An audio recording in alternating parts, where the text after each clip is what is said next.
C'est mort, c'était un vœu. Et nos anciens, c'était le lundi de Pentecôte.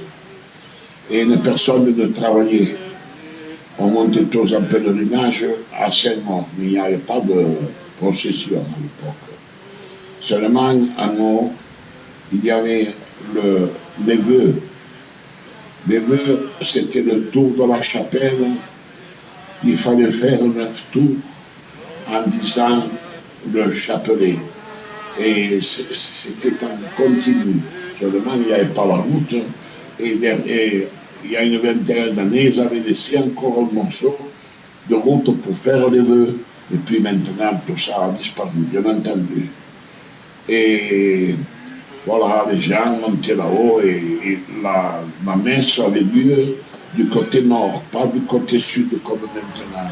Quatrième mystère lumineux, la transfiguration du Seigneur. Le premier mystère lumineux, c'est la résurrection du Christ. Après, le deuxième, c'était l'ascension. Cinquième mystère glorieux, le couronnement de la Vierge au ciel. Alors, à chaque mystère, il y avait, parce que ça serait eu trop long, chapelet, il y avait un Notre Père, 3 jours au Salut Marie, un Gloria et un chant. Pleine de grâce, nous t'acclamons. Ave, Ave, Ave Marie. La procession, elle vient que les vœux ont disparu.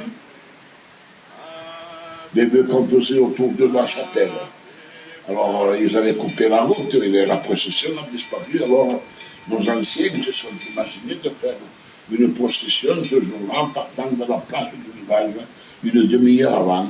Voilà où est née la procession de Saint-Maur.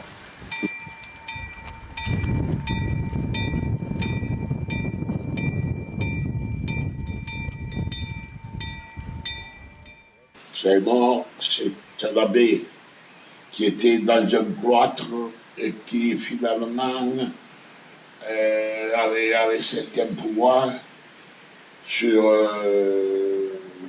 l'agriculture, sur les bêtes, et il avait une grande foi.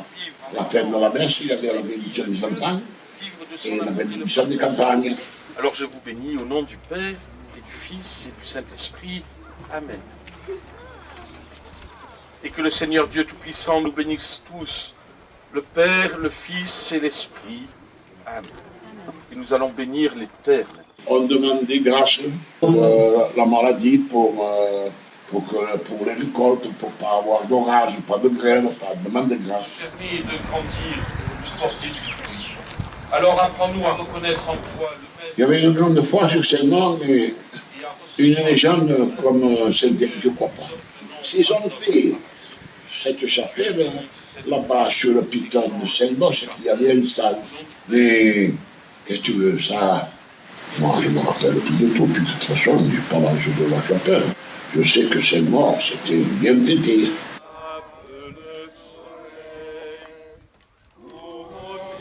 Nous voici dans l'entrée de la chapelle Saint-Maur, qui se trouve à 2 km de Saint-Étienne sur le chemin d'Oron, où il y a de très belles fresques du XVIe siècle que l'on va découvrir ensemble.